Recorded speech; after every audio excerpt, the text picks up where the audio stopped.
going to get that bit done. Anyway, like over here in the UK, I think board games have become like so massive because of lockdown. And the whole week we basically, my partner bought me this board game, which was the Jaws board game, like Jaws the film. And it's got Act 1 and Act 2 on it. So it's basically 2 games in one. And the whole weekend away became about this Jaws board game because we were stuck inside because it was raining so much. And I could confirm, if anyone wants a board game to play, the Jaws board game is brilliant. But what it is you basically like, someone plays the shark, and then you have you kind of need 3 other people to play the 3 different characters, and you team up against the shark. So if you're the shark, it gets really, really stressful because you've got 3 people teaming up against you, and you're just like sitting there going shit the whole time. And it's like proper tactical. So my whole weekend basically became about playing a Jaws board game and walking a very small and excitable dog called Doug. Can't complain. We don't know each other. We don't know each other that well, Chris, but I'd struggle to conceptualize you sitting down and playing hours of board games. You didn't strike me as that kind of fellow. So it's interesting to see that you did it. Must be the Jaws theme, huh? Yeah, it's not. I mean, to be fair, it's not normally the thing I'd do. I would have quite liked to have gone out and gone exploring or something. But to be honest, it was really nice just to have a long weekend, I should say, of doing nothing and relaxing. Because for me, it's like I'm going into a really hectic race schedule, basically starting on Sunday for probably about 3 months. So, which is why having you, Randall, is actually pretty perfectly timed, because you know a shit ton about the word recovery. Which is something I am not great at, and I think about 90% of all people doing sports are terrible at. Well, it's interesting you say that because, as you know, being the founder of Premax and also a sports physio, and we've launched a recovery cream in recent weeks. I've been doing quite a number of live chats with athletes, and part of it's to talk about Premax and whatever, but part of it's also just to get an insight about what they do with recovery as well. And I have to say, I've been surprised at how unsophisticated some of the recovery practices are of some very, very high elite athletes. Yeah. And when you say, tell us about you, I'm expecting a laundry list of 25 things that they do, and it's like, oh, I have a nice shower, or I make sure I eat well, or something like that. I don't drink beer. It's like, oh my Lord, you should read because being a physio, and I read all the science, I read all the research, and I think when you're in professional teams, that particularly like the footballs and that type of thing, they've got guys who literally their job is just recovery. So they're just told what to do and what to do it. But you find that particularly a lot of the endurance athletes, it's like they're so cooked after spending 8 hours kind of just pedaling as fast as they can or running as far as they can. It's like at the end of the day, I just need to make sure I get a good night's sleep and get up and do it again. And it is really true. I would say I'm not the best at it, but I would say I'm better than a large proportion of my friends. And for me, how I do it is say I've got training session. The first thing I do when I get in is eat something, and that could be that comes down to time of day. If it's lunchtime, it's going to be a meal. If it's middle of the day, it's going to be something protein related. And then I try, but I'm terrible for it. It's stretching. I think everyone's terrible for it. It's just I just get bored, to be perfectly honest. And then I normally have a bath with salts in it, because I just quite like a bath after a long training session. There's no two ways about it. I just think it's quite nice. And I'm like, I hear a lot of stuff about bath salts. I've got some, chuck them in, do the trick. And then fundamentally, like I've always found recovery lotions and sleep are really, really useful at night.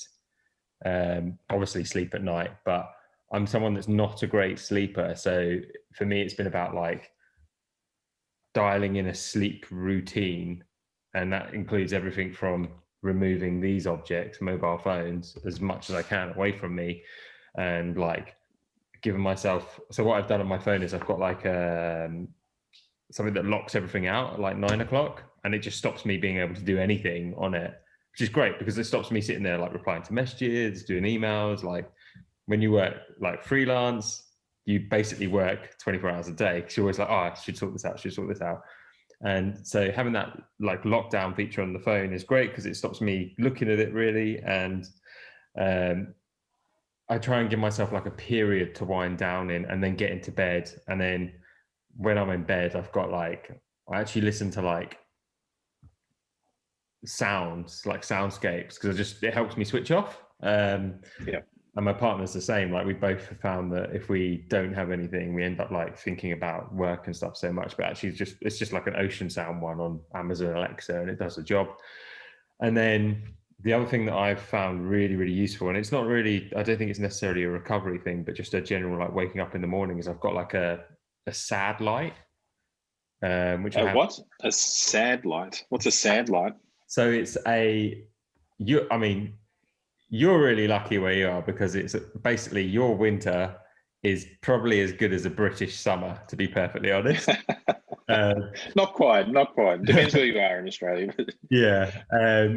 But so in the winter here in the UK, obviously it's so dark, and a sad light is a light which is designed to like kind of copy the sun effectively. And it's a big round round disc. You can change the brightness on it, and you have like a more white light for in the daytime and a more sort of orangey light for nighttime and in the evenings. Yeah. And I find that if I sit in front of that for like 5, it's probably all in my head, to be honest with you, but it seems to work. If I sit in front of that for like 10 minutes, I instantly feel so much more awake, especially in the winter, because the winter is always a time where I'm like, oh, I'm so groggy, I can't be arsed. I want to just hibernate and sit. And that really helps me. But I mean, at the moment here in the UK, like we've just done the summer solstice. So like last night, I think the sun went down at nearly 10 o'clock, and it was up at like 4 o'clock in the morning. And yeah, it probably even earlier and later than that. But that's kind of when I really noticed it starting to go down and rise. And yeah, I mean, recovery is just like, I think it's an accumulation of millions of little things that people just, you kind of let one thing slip and it has a detrimental effect on pretty much everything. Yeah, and I think you make a really good point about so much. I reckon that like when you think about all the things that an athlete can do, and athletes of all levels, by the way, it just doesn't have to be someone who's riding tour, what they do for recovery, and it can get really prescriptive. You've got to eat this, you've got to drink that, you've got to do this stretching, you've got to get on the foam roller, you've got to do contrast bars, and then the following day you got to rub in this lotion and get so many hours sleep. And it can almost be overwhelming. And if you don't do it, it's like, I'm not training well, and I'm a bad athlete, and you start feeling bad about yourself. And if you're not feeling good about yourself as an athlete, you usually don't perform well. So, it can be a big negative. So, and I know that there's a lot of sports science professionals at the moment, and I subscribe somewhat to this theory as well, is that sleep's paramount. Like, you just need a really good night's sleep, and sleep hygiene is really important as well. And those devices that you look at all day are addictive, and it's really hard to put them down at night, particularly when you're a bit tired and you just don't want to concentrate. So getting your sleep is really important. But I think you kind of touched on it before, and it's a really interesting concept about mentally winding down as well. And so much emphasis is on the physical. Your muscles have just got to be ready for the next day. You've got to get your sugars back in, et cetera, et cetera. But if you're mentally tired and you're just not in the zone, for the next session, then that can, influence your performance markedly as well. So there's people who just say, for recovery, and they tell their athletes, go barefoot walking in the forest, for half an hour. Love that. Yeah, just go and just chill. Just go and listen to the birds and sit down for a while and feel the grass underneath your feet. Take a bottle of water and don't take your phone, and just make sure you're back within, 3/4 of an hour or something like that, so you're not doing too much. And, from the people that I've spoken to have taken that kind of philosophy, it works, because they just come back feeling refreshed, energized, mentally ready. And, they go and get a great night's sleep. They've detoxed digitally. And it's a really interesting concept. So, as much as, like I've been banging on for weeks about, our lotion and what it does. And yes, I'm obviously I advocate for it, and I think it's important. But, I think there's a lot of hysteria, and it's such a big topic in sport at the moment that I think the one thing I've learned after talking to a lot of athletes over the last few weeks is there's one rule you follow, is just do what works for you. And, if just a good night's sleep and having a sad, a sad lamp works for you, then then do that. Absolutely.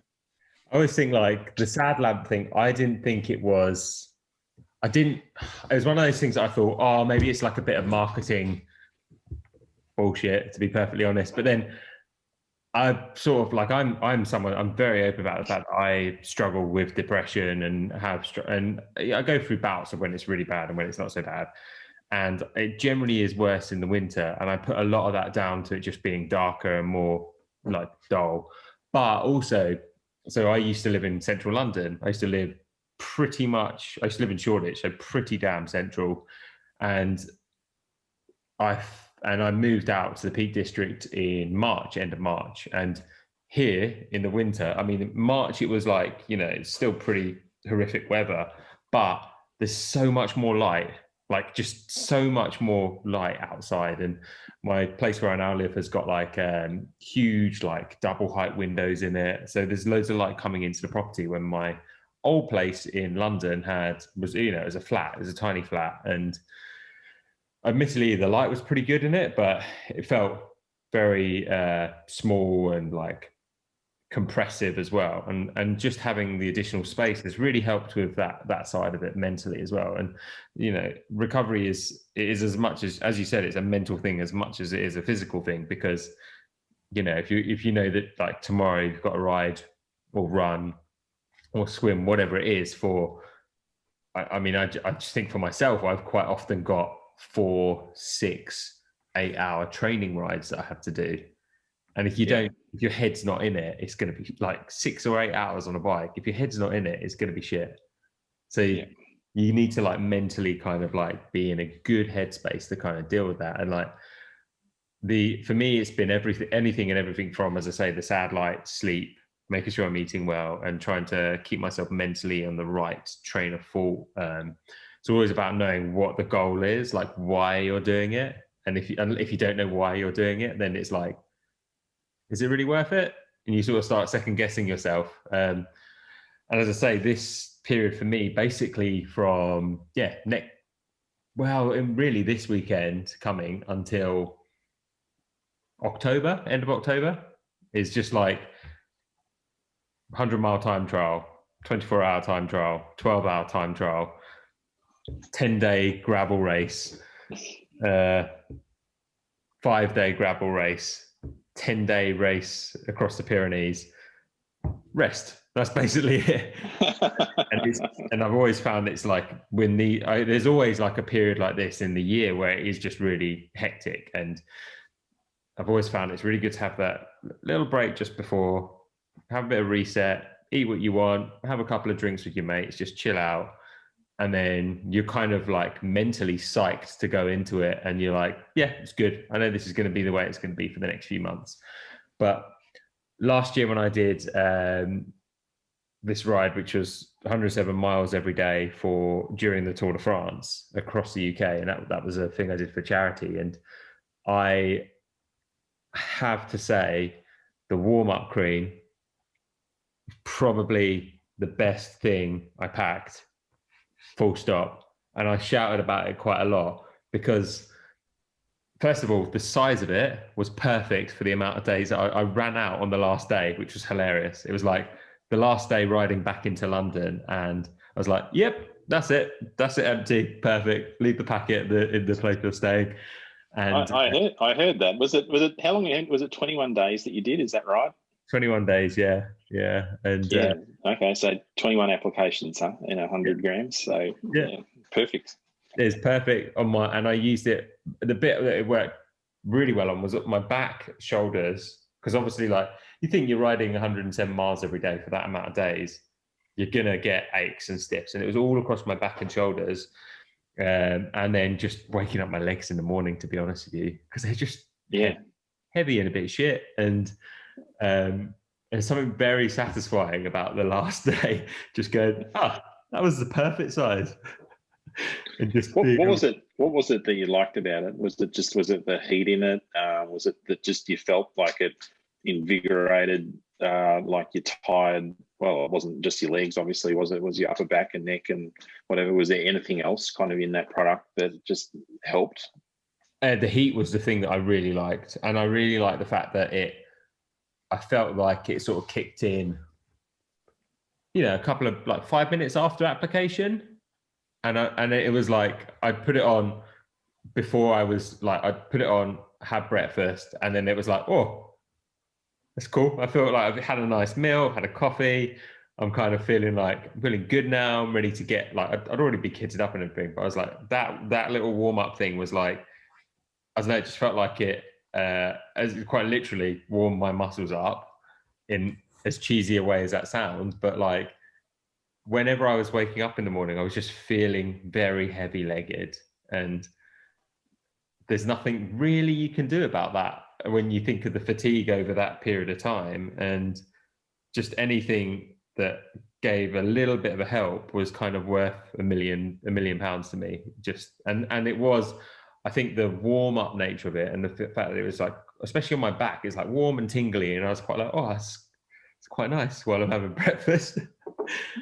Well, we actually use a different ingredient that compared to a lot of other Embro creams and heat creams that you'd get down at Boots or and because a lot of those will use what's called wintergreen, and then there's a chemical derivative called methyl salicylate. So it's all in the household kind of brands when you're thinking about heat. We've got the different raw ingredient in there, which is called hot flux. And hot flux is a very different kind of warming experience to what the methyl salicylate is. It's interesting just hearing the way that you talked about it, because a lot of the reason we put it in there is that it's a comfortable warmth. A lot of people have said that it's like sitting next to a warm fire or something like that. It lasts a little bit longer. And it's a very different experience. And without being too brandy, I think that that's something that we try and do with all our products is to make them a different experience, to make them really super useful for people like you who are doing what you do, and to make sure it's like, that works for me. That actually helps me kind of get to the next day. And as a physio by trade, that's always what I've tried to do, is just make sure people stay out there doing what they want to do. And, if the products are doing that now as well, it's a mission accomplished. So it's really cool to hear that, Chris. Yeah. I mean, it definitely really helped me. And as something that a genuine, on the side note, as someone who, so I suffer very badly from tendonitis. And I have never... So the closest I've got to solving this, I suffer it in two places. One is in my knees, and I've spent a lot of time with a bike fitter, a really good friend of mine called Tim Allen, who I think we're kind of like 95% sort of come to a really good solution for that. And they're basically custom insoles with a metatarsal pad on them.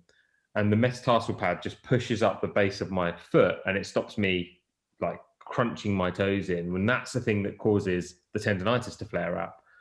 And we seem to have solved that one. The one that we can't figure out is my hands. Right. So it started getting really bad in my left hand. I got hit by a car, and from that point, it's been noticeably bad. I found that the first thing that I've found that's kind of helped, the worst it ever got was basically my hand was kind of frozen like this. Yeah. That was from riding across Australia, and I couldn't stretch my hand at the end of it. It's horrible down here. It's really dangerous. It's flat and it's very windy, I will say. And so I started in Perth and basically went straight across to Nullarbor and across to Melbourne, effectively. There was a lot of sandstorms and a headwind the whole way. I did it with one of my mates. Right. We did it in 20 days. But yeah, my tendonitis was really bad that day. And as I say, it's my two smallest fingers on my left hand were pretty much frozen like that. So trying to open like bags, like anything for food was hilarious. It's like, can't do it. But it's the thing I'm still struggling with. The only way I've managed to sort of solve it is very well padded gloves seem to help. And acupuncture has helped quite a lot. In the hand? Actually in your hand, or kind of up in your forearm? Up in my forearm. Yeah. No, that's great. Well, I'm glad that's sorting itself out. Yeah, that's a contracture. So that's that muscle's kind of shortening in response to some irritation somewhere. So I'm not surprised that the acupuncture has been really helpful. So that sounds like you're on the right track there too. Yeah, it's been that sort of, and like I made a very conscious thing with all of my bikes, and I'm really lucky to get to work with Shimano. But one of the things that I have very consciously done is remove mechanical gearing and go to electronic gearing. And the reason is because with mechanical gearing, when you're changing gear on the shifters, you're pushing in much more because it's just because of how the mechanical shifters work. Your hand, there's much more movement like this. If anyone that's listening to this, you can't see what I'm doing with my hand, but basically I'm sort of wiggling it around. Imagine someone that's changing gear on their bike with mechanical gear. So there's that hand movement, but with a DI2 electronic gearing, it's just a tiny tap. And I did not think that was going to make a big difference, but on a, multi-day challenge or event over, what I say is anything that's a week or over, in fact, even 24-hour stuff, that tiny movement as opposed to the larger movement reduces so much of that strain. I think it's just going to be a case of of how to manage it as best as possible, and that's kind of the only thing you could do sometimes. Like every person's so individual, and this just happens to be the individual thing that is my kind of Achilles heel, ironically. Yeah. The other thing I'd suggest for you is that you actually, on the bike, you actually, people don't think about arms, but your arms do take quite a lot of stress, in vibration and whatever. And then when you start to kind of add in, your gear change and doing what we call that supination movement of your wrist, like it does ask a lot of those muscles kind of down your forearm. Mm-hmm. And cyclists never think about actually doing any strengthening for your arms. But that might be something that you might want to think about doing as well, is just some little wrist curls to strengthen up those muscles. And you might find that the shock absorption through there it helps, and you don't get that contracture as much. That's a really good chat, actually. It's been like one of the things I've consciously done over the last, I guess, 6 months as well, is because after I got hit by this car, I was having a lot of issues with my back. I slipped a disc or two. I was told what happened, and I sort of went, okay, yeah, it hurts. Slipped some disc or discs, plural. And the physio who I was working with said, you really need to consciously build the muscles up in your back again, just to be able to strengthen that. And so that was a very conscious thing during the first lockdown in the UK, which, as crazy as things over a year ago now, and kind of still is just working on core strength, building up the back muscles a bit more, building up the muscles in the torso just to be able to support, that, and kind of understand that, maybe it's been slightly compromised, but you can build around it and help make it stronger in the long run more than anything. And I've always had back issues, and I think that comes from just working at a desk as a I used to work as an architect, and I sat at a desk for many, many hours every day, and doing that when, no one's chair is ergonomically set up correctly for them. And it means that you end up slouching or, sitting in a weird way. And I think that just didn't help. And I found like with the fit on the bike, for me, because I've got an over flexible back, I've got long arms and long legs, my bikes always look really good. And everyone's like, oh, you maybe you're riding too long a stem, or it's too low, and all this sort of stuff. And I'm like, well, I've worked with a very good fitter, and we've tried shorter stems, like higher front end, all this kind of stuff, and effectively it's more uncomfortable for me. And being slightly more rotated, slightly what looks more aggressive, instinctively is more comfortable, because it takes away, it's like not forcing my back into an awkward shape, it's keeping it flat and working with the fact that I've got the longer arms and longer legs. And it's that, I think, like when you talk about recovery as well, having a well-fitted bike is so important to that, because you're kind of removing as many like things that are going to cause issues. And then you think of the main contact points on the bike is your handlebars, like we've already kind of discussed, your pedals, and your saddle. So like for me, it's all about like, making sure the saddle works really well for you. And I've tried out too many saddles to name. I've kind of settled on one, which loads of people always ask it. It's a Pro Stealth. They do two different widths, but I found it works because it's quite wide. Even the shallow one's quite wide, but it has a very good channel in the center of it, so you're effectively sitting on your sit bones. And I think these like pressure relief channels are really, actually, it's kind of become a thing in cycling saddles that probably wasn't like even 5 years ago maybe. And just having those pressure relief channels really, really help. The other thing is, I'm a firm believer that chamois cream is the godsend of the world, because just if you get a little bit of friction, it just reduces that. And what I mean is, like, not necessarily for like, I don't tend to use it for short rides. It's for long rides. And what I mean by short rides, I'm like talking like an hour or so. It's like I don't feel like I need it. And a lot of that is because the saddle works for me. But the things that are like, I guess like 4, 6, 12 hour, 24 hour, that kind of stuff it is so important just to reduce that friction. And also I think just like hygiene wise, especially for the longer stuff, it really, really helps. I use the Premax stuff for the National 24. I've used it for a recent challenge, which was basically cycling from the England's most western point to the most eastern point, which is 700 kilometers. And it's like, for me, it was like, okay, I'm like 20 hours into this, gonna need to apply some more.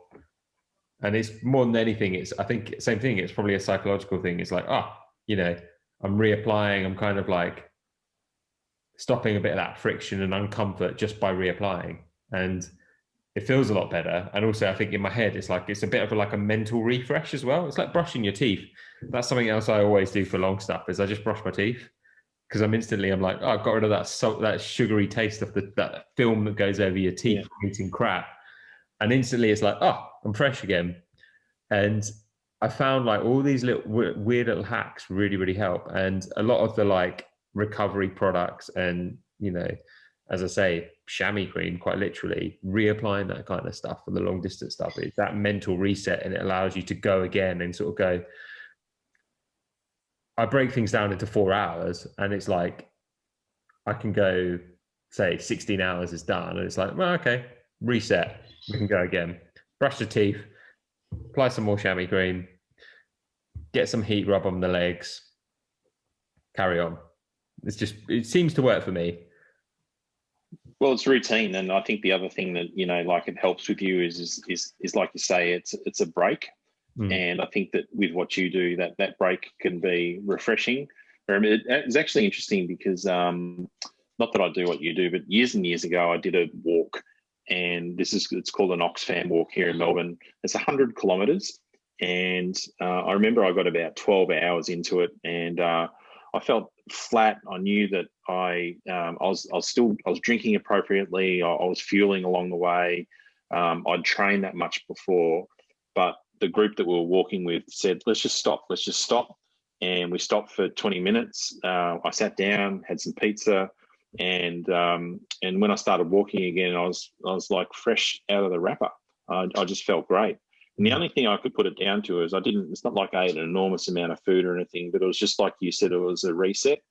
And I think it's really important on a micro level. But, we're talking about it before as well, about, how you're going to come into a heavy training period. I think that it's really important that you kind of do it on a macro level as well, and make sure that, if you're coming into and not only just with cycling, by the way, this can just be with life. Yeah. And that, you're coming into a stressful period as you're ready for it. The other thing also is just talking about the chamois cream. I think it's a really good topic because, one of the things I think is not everyone needs chamois cream, and there's a lot of people like you. If you're just going to ride for an hour, 90 minutes or something, most people kind of get away with it. But it's and this is hard, as physio as well, is that a lot of these things you're talking about preventative measures, and people don't want to hear about preventative measures. They just want to hear about what's going to make me ride faster. And but when you break your skin where you sit on the bike, like, it's bad news. Like, that's the hard thing. And you talk to the Team GB, and like at the London Olympics, they reckon they lost 2 or 3 medals with the female athletes because of saddle sores.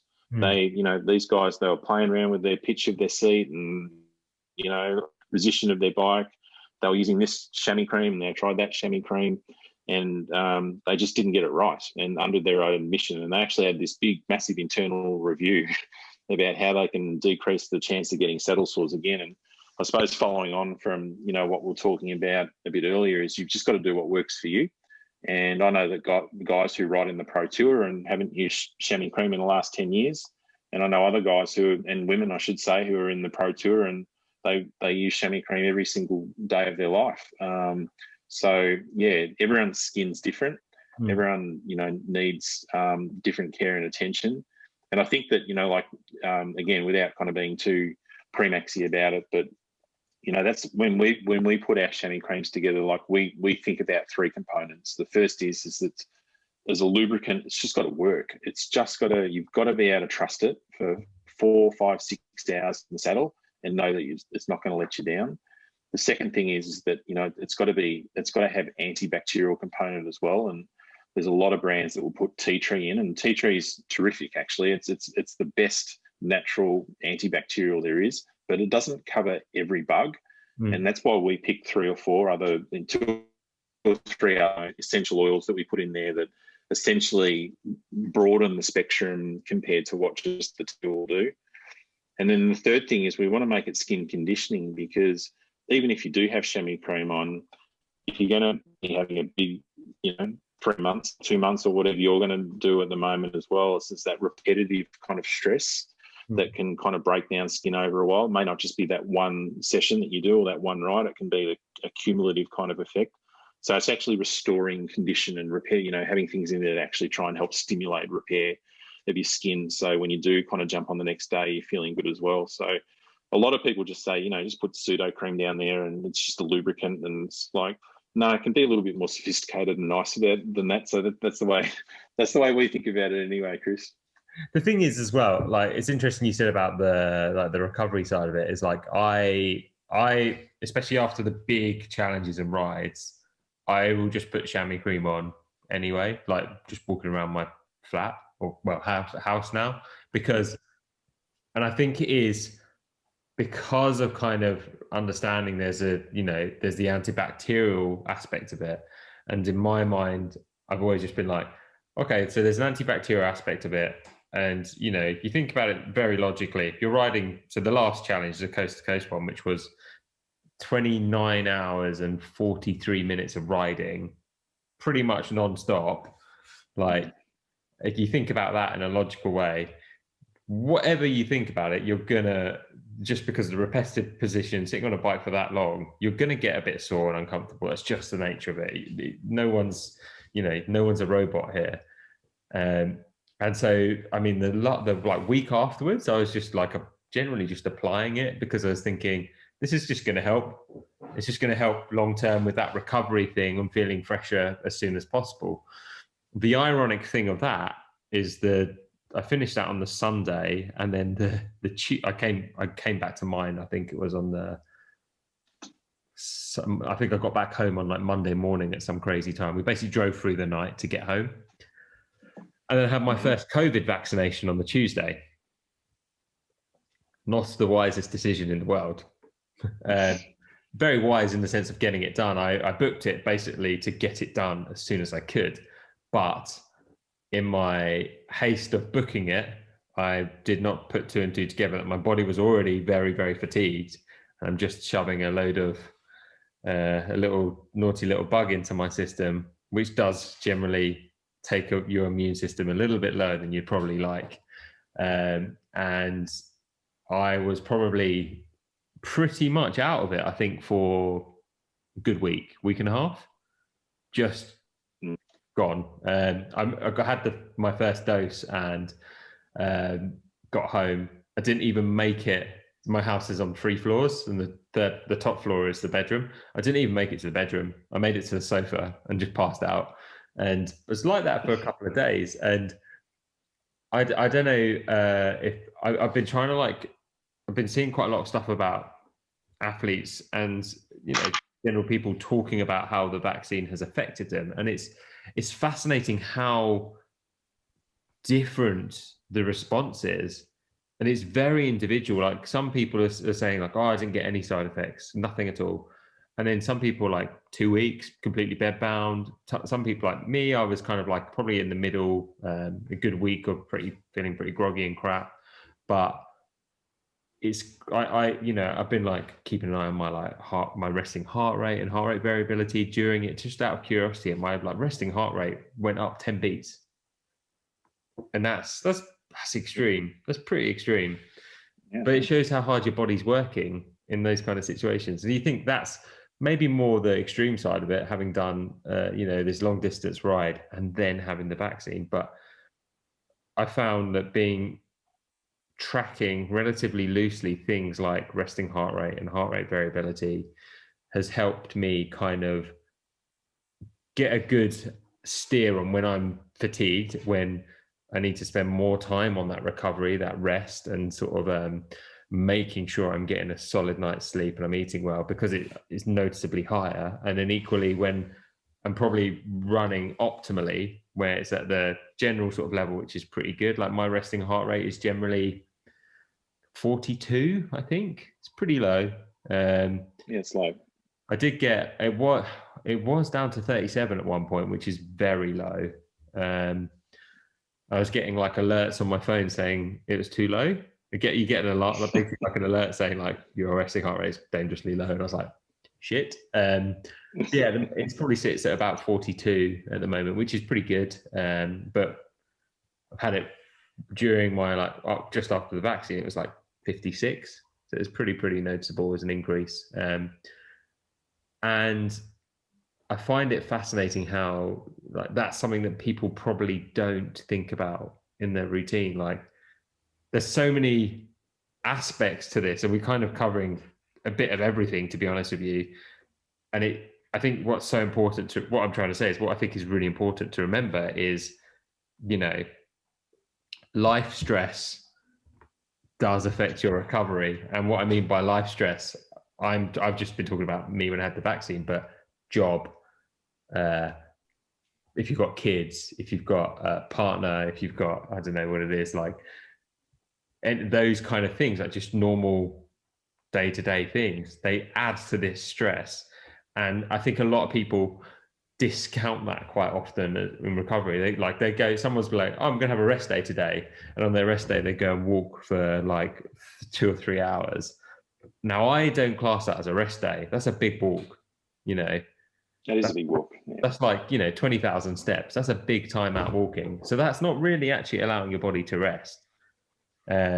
Similarly, if you're, the mental side of it, like work stress can greatly affect your recovery, affects your sleep, all that kind of thing. And a case of, as we sort of mentioned earlier, talking about the mental side of it, like being on top of that to allow your body to recover is going to allow you to, you need to also allow yourself to mentally recover. They're so intertwined. And I think that there's a couple of things that are my like pet things that I don't think people fully understand. One of them is body stress and recovery, and the other one is nutrition. And I won't go on to a rant about that, but basically people just don't eat enough when they're training. That's it. But the two things are so like intertwined as well. And what I mean on that is like, you get people who starve themselves on the bike and then they come home and binge eat. And I'm like, well, just eat on the bike when you're riding so that your training sessions are good and you're feeling full. And ultimately, if you start to feel hungry when you're training, you probably straight up, you haven't eaten enough. If you're feeling hungry, you want to get home feeling like you're not starving. You're good.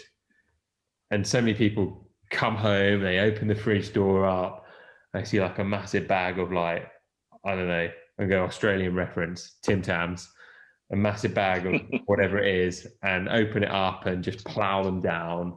And then you end up feeling shit about yourself because you've eaten crap. And it's like a vicious cycle. So there needs to be this like education about how intertwined all of it is, from, using heat rubs, using chamois cream, using recovery lotions, making sure you're sleeping, making sure you're eating, and ultimately making sure your head's in a good mental space. And I don't know the solution to it, but I feel like education is a good start point on that, and being able to showcase that with people like yourself the best way. I think there's a big part to play with what we call athlete maturity, and that is that as you perform in sport, and not only in sport but in life, you understand what's just routine fatigue that's related to training or stress or life, or what's not right. And I'll give you an example. I've got a friend who I train with a little bit because I do quite a bit of swimming, and he's an Ironman triathlete. And he just said, I felt just incredibly flat. And he did one half Ironman, must have been about 3 or 4 months ago. And he said, I just couldn't go around as fast as I normally can. I was 5% slower, and life's been busy. I've had work stress, and I don't feel like I kept on top of it. But the interesting thing is he told his coach, and his coach is really quite tuned in and has trained a lot of Ironman athletes. He said, no, it's not life, it's your iron. Your iron's depleted. And my friend kind of said, yeah, right, sure. Listen, just to satisfy you, I'll go along to the doctor and I'll check it out. And his iron was down at a level that, was almost anemic. So I think that, it's a really important point that, you can, I think it's a really important thing to consider is that, when you know, and once you've been doing your sport and activity for a long time, you can really know what's routine and normal. But when things are out of the blue and they're just not normal, I think that's the time to get and yourself with some good people and stuff, because and seeing stuff all the time. Yeah, I knew what I was doing, and then I came in and saw it, and actually, you're right. I have injured this, or I'm not right with that. So yeah, it's like we always use the analogy of cars. It's like you need to get your car serviced, you need to get it tested. Most of the time, you'll drive it and it'll be fine. The oil and stuff, but it gets professional, and especially with people that are training at the level like you do. Kind of a systems check and a grease and oil change is not a bad thing from time to time. Yeah, it's so important. It is so important. And, iron is something I do supplement as well, especially because I have a vegetarian diet, and it's one of the things that can be quite tricky to get hold of if you don't eat red meat. There are obviously things that do have iron in, but eating a whole bag of spinach is not something that really appeals to me, for example. Broccoli is another great source of iron, but it's quite easy also just to have a tiny, tiny little tablet and just absorb that into, just have it as a drink. But yeah, that's a good point with the iron. It's something that I say I supplement it, but I always forget that how important it is still. I think that many people, it is, as you say, it's the analogy of the car. And a similar analogy I always think about is like a fire, and you have a fire where say you're making a barbecue or whatever it is. You have to like nurture that fire. You have to provide it with fuel. You have to, keep an eye on it, keep managing it, add more fuel to it. And I've always like thought of it about in that kind of context. And it's the same, as you say, the car's the same analogy. You've got to make sure you're getting the car serviced. It's 90% of the time it's going to be fine. Keep an eye on the oil, keep an eye on the tire pressure, everything like that. And watch out for those warning lights on the dashboard effectively. And it is, I think, the more education that is out there for these kind of things, the better, and we'll slowly get there. One thing I wanted to ask you, what are like the biggest mistakes you see from some of the athletes you work with? I think the two biggest ones are rapid changes in training load. So the obvious example is that just people get really enthusiastic about kind of doing an event, or they start riding with a bunch, for instance, and they just go from let's say doing 30 miles a week to 150 miles a week in 2 months, and their bodies just aren't prepared for it. Because the thing is your cardiovascular system will respond really fast. Your muscular system will respond moderately fast, but the rest of your body takes ages. So when it comes to kind of stress through joints, through your tendons, that type of thing, like they take many weeks, if not months, to slowly remodel and get used to a new training load. And I think that, clearly, like everyone's heard it all the time. It's like, don't build up too much. But the really interesting that you notice when you work with a lot of athletes, and again, all levels, but you see this particularly in the elites, is that if you go the other way, you can have just as many problems. So if you are used to riding 150 miles a week and you've been doing that for, 9 months and you've been training flat out, sometimes when you take a break and just go cold turkey, and then you get people who come in and go, I've actually been resting and I feel so much worse for it. Like all these kind of gremlins are popping up. My back's sore, my Achilles is sore, my hips are sore. So normally what we suggest is that any changes in load just have to be like rolling hills, and not steep mountains. And so I think that's kind of the first one. Then the second one is just also listening to your body. And we've already touched on that before about kind of, what feels normal and right and a training load compared to what's pathological. And it's a really hard thing because one of the questions I get asked quite often is, how do I distinguish between good pain and bad pain? Like, sport's supposed to hurt, isn't it? Like, I'm supposed to, if I'm going to be riding for 12 hours, for instance, or running across the nullarbor plain, like, these things are they're going to hurt no matter what. But how do I know if I'm doing damage? And it's not a simple answer, but, I think that understanding kind of what is a normal pain, something you actually experience reasonably frequently with training, is different to what I call a pathological pain, which is an injury starting to develop, which is something new, from persistent, sharp, that kind of thing as well. So yeah, training loads and knowing good pain from bad pain, they're the two things that I reckon where most people come unstuck.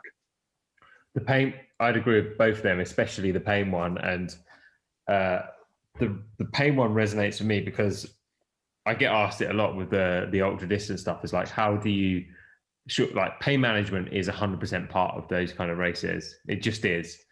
And it's about knowing what is good, as you say, what is good pain and what is bad pain. And what I mean by that is what's good pain that's not going to, which is pain that is maybe, I don't know, 70% mental, 30% physical. And also then what is pain that could do long-term damage. And that's very much about how managing the ultra distance races are. And if you think it's that point where you're starting to go into that reserve of stuff which is long-term damage, that's when you need to make a drastic change. And whether that drastic change is stopping whatever the challenge is, because long-term you're doing something that's quite serious, you know, you need, and the other thing is, like, when you're talking about athlete maturity, I know that me 5 years ago doing the ultra distance, maybe not even 5 years ago, maybe 2 or 3 years ago, in fact, doing the ultra distance challenges I do, I would push through those potentially long-term damage things to complete stuff, because it was like almost a pride thing that I had to finish them. In contrast, now it's very much like, nah, it's not worth it. Bigger picture, it's not worth it. Let's just stop, reset, have another go. And that's as I say, that's something that's taken a long time to kind of accept that and understand that. And that comes down to maturity of understanding the sport that you're doing. There's a reason why not many people do ultra distance races, because the level of potentials of things that can go wrong is so high. Like, it's not just physical things that can go wrong, it's things with the bike that can go wrong, it's things with your kit that can go wrong, it's things that are completely out of your control from external factors like weather, road surfaces, conditions. I'm just thinking of things at the top of my head that have gone wrong. You know, other people around you, there's so many external factors that can affect that. And yes, there's like an element of going, there is an element of like, things do go wrong and you kind of have to work around those things. That's fine. But then also being able to go, this is drastically wrong and potentially dangerous. There's a very fine line. And I refer back to when I was in Morocco and did the Atlas Mountain Race in 2019, which is a gravel race across Morocco, basically. And I crashed very spectacularly on some like sand surface. I managed to bend the rear triangle of the bike, so it's slightly wonky. And it was probably about 3 or 4 months after when I got hit by a car on my back. So I was kind of like recovered, but still little bit tender still. Was advised not to go and do a 700-kilometer gravel race by my physio. And I kind of said, well, everything's paid for a book now. And she was like, you're an idiot. And yeah, I crashed pretty spectacularly, and bent the bike, really mucked up my back again, and ended up having to pull out of the race. The bike was knackered, I was knackered, and I know that me, maybe even a year earlier, would have been tried to figure out a way to continue. And basically there's like a checkpoint. I rode to the checkpoint, and I was like, I'm going to stop for a minute, have a little bit of a reset, have some food, genuinely have a think about it. Is there a solution to be able to continue? The solution would have been swapping out the rear wheel, because I cracked the rim as well. And I was like, okay, there's someone else who's pulled out the race here. Let's see if their rear wheel will go in the bike. Their rear wheel didn't go in the bike, which I didn't realize. And it was because the frame was bent when I tried to put it in. I was like, okay, I can't ride anymore. My back's buggered. I'm going to pull out and stop. And, you know, understanding what is pain that could potentially be damaging, pain that's sustainable and manageable, and being able to accept that maybe it's not right to continue because you could do something long-term is super important. So important. And I think that only comes from experience, fundamentally, I think. Yeah, no, I agree. I mean, one of my favorite questions as a physio, when someone comes into me with an injury and they've got a deadline, you know, for an event or a race or whatever it might be, is I'll look them in the eye and say, honestly, how much does it mean to you?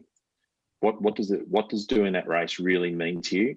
And what's important? And also tell me also what's important in your life.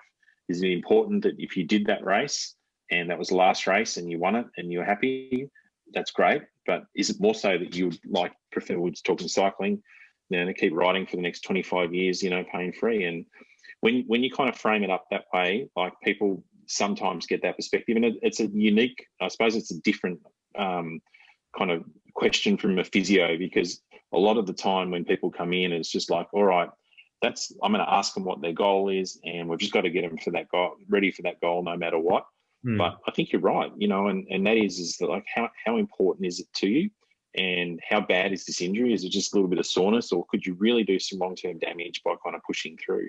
And you're right, like you guys who do the ultra endurance stuff, you really push your bodies to the limit, and you really can bring yourself unstuck at times.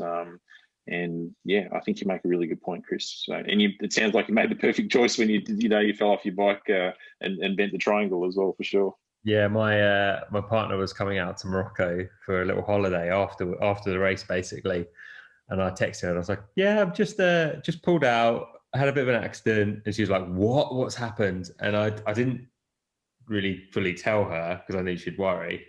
When she came out, and I was like, I met her in Marrakesh, and I was like hobbling around, covered in like scuffs and cuts and bruises, and she was like, "I think you did the right decision," and I was like, "Yeah, I think I did as well. I think I did as well." Yeah, it was one of those things which is just like, bigger picture. If I had tried to carry on and push on, I probably wouldn't have been able to have done like the ride across Australia later, things like that, or the 107 TDF ride, the ride around the UK. Wouldn't have been able to do that because it's bigger picture. Like, for me, how I've always structured my goals is like, doing the ultra distance races are kind of like, I do them, I don't necessarily enjoy them. I kind of do them as a box ticking for kind of credibility. I obviously enjoy seeing the countries and the new parts of the world, but it's kind of a box ticking thing, which kind of keeps certain audiences very happy to see that. For me, the challenges that are charity focused are the ones that always mean the most to me, and I probably push myself much harder for those than I would a race, because fundamentally they're about raising money for worthy causes, whether that's men's mental health, men's physical health, women's aid, which is about supporting equal rights for women, or also the other charity I work with is a school for kids with cerebral palsy. And if it's one of those causes that I'm doing something for, I'm going to push myself further, because fundamentally, going back to the pain thing, when people see people suffering, they dig deeper in their pockets for charity. I found that out the hard way. Yeah, and you've done it. I mean, you are inspirational in that way, that you do so much for charity. It's just a pleasure to watch you do it, and you do push yourself through a lot of pain for the right reasons as well. So yeah, it's a really cool thing you do, Chris. Thank you very much. It means a lot to know that people appreciate the bullshit. Something I'm really conscious that it must be really late where you are. Oh, I'm happy to chat, but it's now 8 p.m. and but like, that's cool. Yeah, because I always forget about the time zone differences in Australia and the UK. It's quite extreme. It is quite extreme. And, you guys are kind of going into your winter now. We're very much in our summer. It's been raining loads. So summer, we'll call it. Something that we kind of covered a bit about recovery, mistakes that you've seen. Something else that what are like the biggest tips that you would give to people for recovery? That must be such a hard question. I'm sorry, but also No, that's okay. Yeah. Well, we've touched on a few already. I mean, the evidence will say that the number one by a country mile is sleep. And, like, we've already kind of covered this off. And it's not only about just saying, yeah, sleep's important, but how do you get a good sleep? How do you ensure it? And I think some of the stuff that you spoke about before, about kind of getting your device off, the other ones obviously is, reducing caffeine. The other, there's a really good school of thought about not eating about 2 or 3 hours before you go to sleep as well. Don't go to bed with a full stomach. Those will help ensure that you get really good sleep. Then everything else, I think that's the number one. And for everyone, that's important, no matter who you are. And then everything else, I think, is an experiment, because as we said before, I think just whatever works, works. And if it's massage that really works for you, foam rolling, contrast bars, icing, active recoveries, there's all sorts of things you can do. And I like, for everyone, what I'd suggest they do is just don't take it as gospel, whatever Chris Hall says or the coach down the road says or whatever. It's like, this is the be all and end all. Like, I really think that it's a personal preference type thing, as long as you're getting enough sleep and you're getting enough nutrition kind of afterwards. Then I suppose, thinking about, Premax, I mean, the thing that we found really interesting about recovery was that, we're always talking about, recovery of the muscles and recovery and replenishing energy stores and that type of thing. And we've already touched on this a little bit as well, Chris, but, recovery of your skin is really important as well. Your skin gets dehydrated, it gets chafed, you get saddle sores. And even though you may not have gaping holes kind of in there, like you suggested earlier, like, just being on the bike for a long time, day after day, you can get some cumulative type of stress down there as well.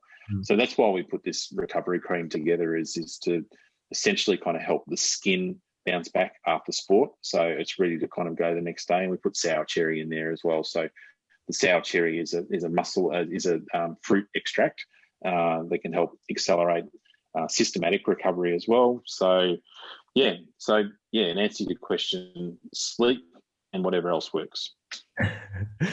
It's very much about, isn't it, like trying different things and working out what's best for you. And as you sort of said, it could be anything from, I don't know what an example would be, like eating a massive tub of yogurt. Fine, if it works for you, it works for you. I love yogurt, so it'd probably work for me. But whatever, and as you say, it's not all. And there's so much research and information out there. So I guess my stance on it is very much like try everything and work out, and then funnel it down to kind of go, this thing kind of seems to work for me, this thing kind of works for me, and eventually you're going to find your perfect solution, which is going to allow you to perform better day in, day out for whatever it is you want to do and what you're trying to achieve. And as we sort of mentioned very early on, it's not always about this. We're not just talking in the context of athletes. We're talking in the context of anyone out there, whether you're, new to a sport, trying out a sport, don't even like sport, whatever it is, recovery and sleep and allowing yourself to perform are so fundamental. And this, like, it's things like one of the things that I found really interesting about the whole topic of recovery is kind of, it feels like over the last, I don't know, year or two, it's become a bit more mainstream. Like, people are actually talking about it a bit more. We're seeing that from, things like the Whoop bands and other such, performance trackers, like with what Garmin are doing with their, I don't even know what it's called now, Garmin stuff, technology things, or I should know. I'm wearing a freaking Garmin watch. Like, I should have a bit of an idea. Don't really know.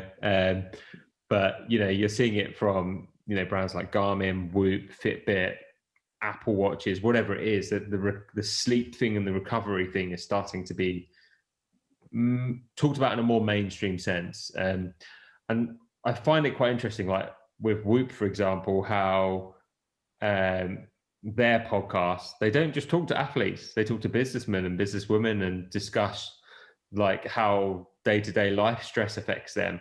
One of the ones that always stands out to me that I thought was really interesting is this is really early on into Whoop's existence, was they did a podcast with a pro skateboarder and also a WWE wrestler, which I was like, of course they're athletes, but you don't necessarily think about it in that sort of sense of the word. They're incredibly talented and skilled athletes.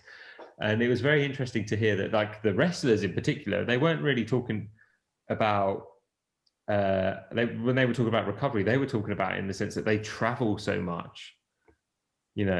Wrestling, you're doing it, it's definitely much bigger in the US than, say, anywhere else in the world.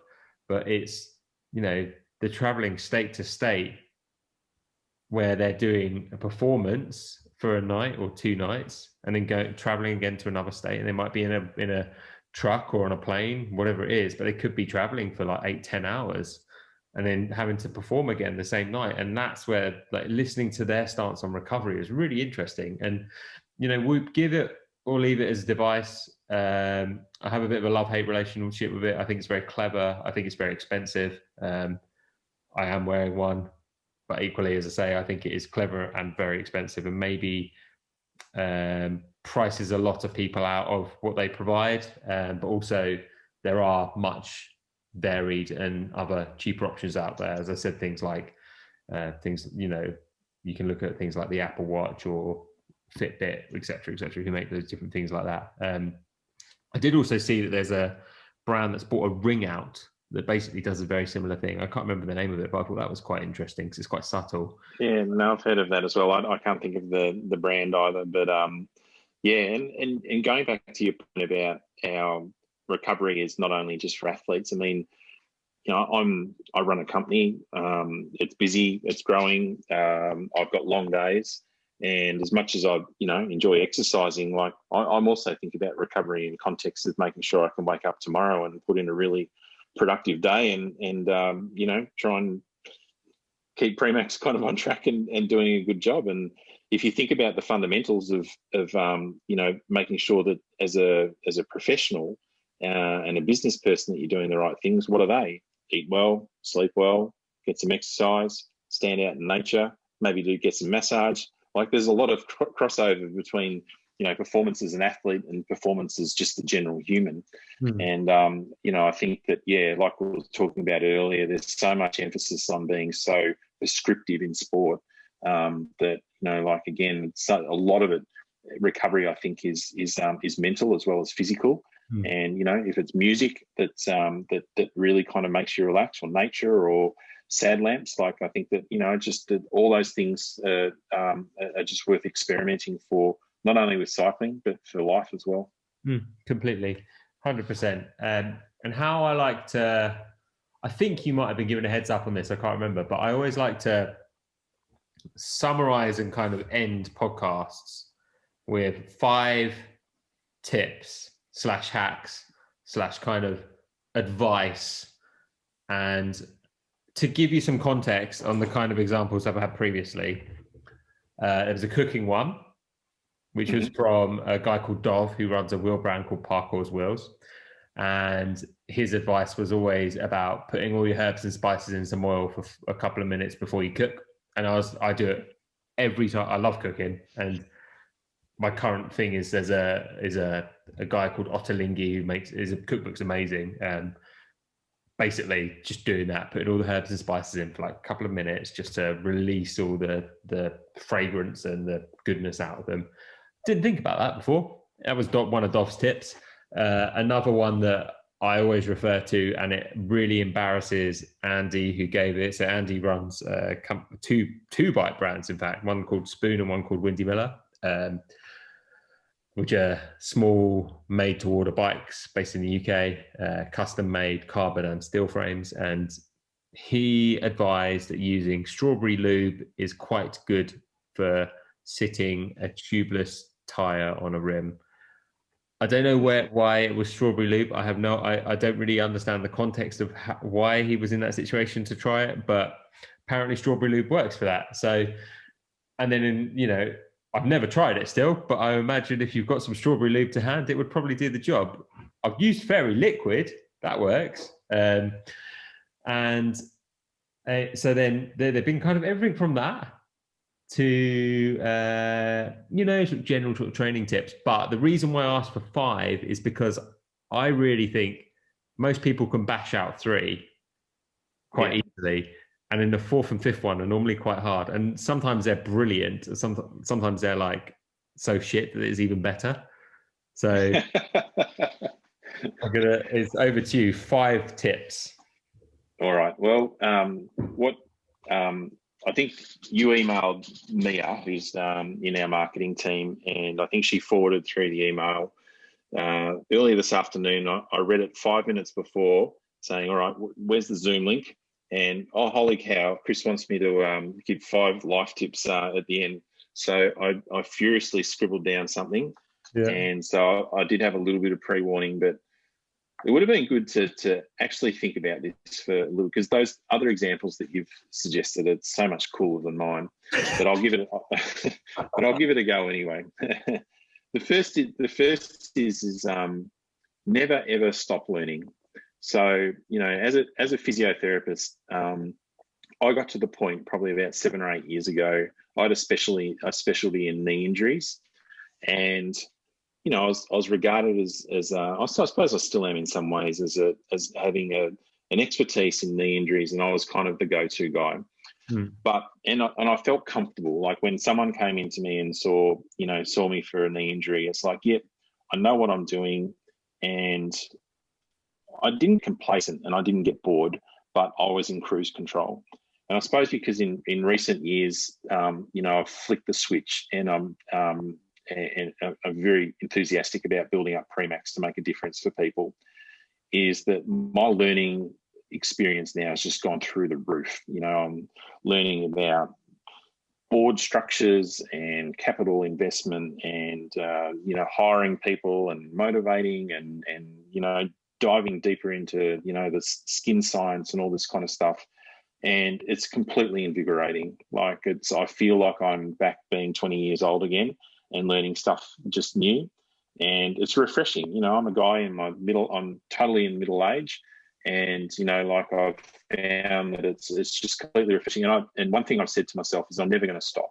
So if I ever feel like I'm comfortable again, and I think that I know it all, it's time to do something different. It's time to learn something new. So that's number one. Great tip. The second is your body is your temple. And I know it's a cliche. And, you know, we were talking before about how, you know, in your younger days, you'd be happy to push yourself and punish yourself. But I also see people kind of at the other end of the spectrum. Sport and exercise is unbelievably good for you. But I suppose with the people who are listening in on this conversation, sometimes people can tip it over the other way and do a little bit too much and set up long-term kind of damage as well. And one of the comments you get back also is that maybe I wish I didn't push myself so hard when I was a bit younger. And I think that, you know, your point is like picking and choosing when you're really going to kind of have a crack at something, I think is really important, and not just going full bore all the time, because things do wear out, you know, and you see some sad tales when people kind of get into their later years that their bodies just can't do what they want to do because essentially they've done too much. So treat your body really well. And that includes kind of making sure you do an appropriate amount of training, okay, and not underdoing it, but not overdoing it as well. So that's tip number 2. Tip number 3 is we kind of talked about this a bit earlier as well. And I think for me, as I get older, I place more and more emphasis on it, and that is reconnecting with nature. We're so digital these days. Everything's measured, everything's tapped, everything's on the screen, and you just, whenever you kind of want an answer for anything, you go to that. Where, you know, there's actually, I don't know if you know, but and I'm not part of it, by the way, but there's a Cloud Appreciation Society on Facebook. So these guys just look at clouds, and they make a habit of just looking at clouds for an hour, and then they do take photos and put them on Facebook. But but they do it, you know. And we were talking about before, whether it's just as part of a recovery, you just kind of feel and notice what's going on around you. It's like a meditative type of state. I don't do meditation, but I do, and I know exercise can be meditative at times, particularly, you know, like you just run for hours or cycle for hours. It can be awesome. But I also think it's good to slow down and really start to pay attention about what's going on in a natural world. And I think that was really highlighted to a lot of people with COVID, during COVID and the lockdowns as well. You're cooped up in apartments, and you didn't have trees and birds and rivers and streams and blue skies and that type of thing. It really affected people. Massively so. Massively. Tip 4 is keep your thoracic spine flexible. So your thoracic spine is your middle back. You've got your neck, you've got your lower back, and the thoracic spine is in the middle. Everyone thinks about their neck, everyone thinks about their back, but not everyone thinks about their middle back. And usually what happens is there's that middle part of your back can get really stiff. And then when that gets really stiff, then you start to kind of overload at the junctions, you know, the junction between your middle back and your lower back, and the junction between your upper back and your neck. And that's where, as physios, we see that all the time. So stretching out, we spend so much time, particularly as cyclists, bent over, working, on a computer, bent over. That middle back can get really tight. So doing some flexibility stretches to get better extension, so better straightening and better rotation, twisting from side to side, I think is really important as well. So stretch your middle back as well as your lower back and your neck. And then I think the last one is just when it comes to exercise, try and involve the people around you as who you love as much as you can, and they're part of the journey and they're part of your experience. Because again, as a physio, sometimes you're almost like the bartender or the hairdresser of the athlete world, and people will tell you all their problems.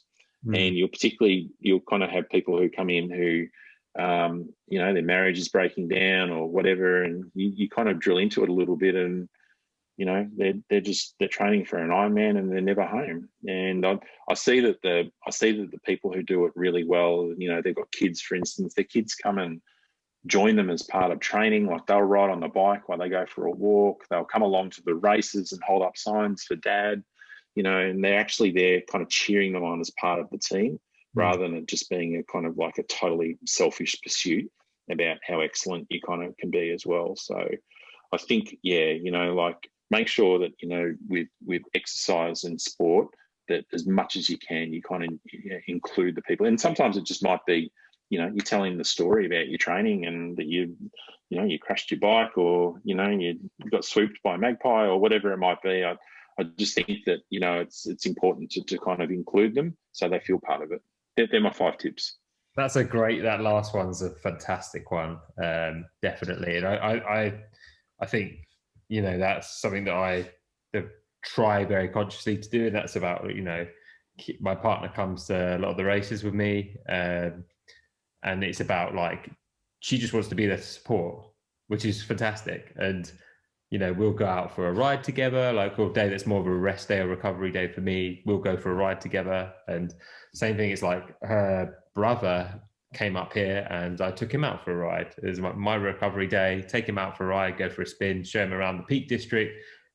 Same thing, being in nature and being in the countryside in, one of the UK's most stunning national parks, and being able to be at one with that and share it with friends and family. Family is a weird one because I have a very strange relationship with my direct family. I won't go into it, but your family is who've created you. There's a very importance to that, and they're also, your family is part of who you are fundamentally, but also your friends can become your family because you can choose your friends, and you tend to levitate towards people that have a similar mental attitude or outlook or sport even to yourself. So being able to incorporate that into who you are is so important. And one of my best mates, I'm very adamant, and he knows it, that I couldn't and wouldn't do ultra distance races, 24-hour races, I should say, without him supporting. And I'm adamant of it. And the reason why is because he knows how to deal with me better than anyone else. He knows how to manage me, he knows how to talk to me, how to get me the right headspace. And, he's I always refer to him as bike dad, because he's my on the bike dad. And so, I'm completely, they're 5 fantastic tips. They really, really are. I agree with every single one of them. I have to be completely honest. I think you nailed that way better than you thought you might have, to be perfectly honest with you. I thought they were good. Oh, thanks, mate. Like I said, I scrambled them at the end, so maybe I got a little bit more warning than others, but it was a good exercise. It was a good exercise to go through, actually. Yeah. It's funny you mentioned about the magpies as well. When I rode across Australia, we got swooped, and it's scary because you don't really hear it coming. And then you just hear this fluttering by your helmet. Or sometimes it is literally or the crack of the beak. Yeah. And it's just out of nowhere. And then I remember when we were doing it, we were looking up, trying to spot them. And you couldn't really see the little buggers. You might hear them, but you couldn't really see them. They just sort of appeared and then you hear this, whoom, and it's like, shit, get out of the way, and then just pedal as hard as you can to try and get out of sight. And we actually found like they didn't tend to swoop as much if we were watching them. Yeah. It was, but the moment you looked away, it was like full guns blazing, target time, let's go for it. They are brutal. They are killing machines, those birds. So yeah, and people in the UK have absolutely no idea what we're talking about. But it's just one of the pitfalls of living in Australia. Everything's trying to kill us. And they're not the same. An Australian magpie is not the same sort of magpie as a British European magpie. 100%. It's like a freaking eagle, an eagle with very, very sharp claws and beaks on it. If anyone that's listening or watching or anything, I would say go onto YouTube and just search for magpie swooping. I think I'm pretty sure Shane Miller, GP Llama, has done a video about it, and it is pretty scary, but it's also hilarious at the same time when you see the videos of them. There's loads out there. Just if you go and watch that, you'll understand what's going on when we're talking about magpie swooping. Nasty little buggers. They are.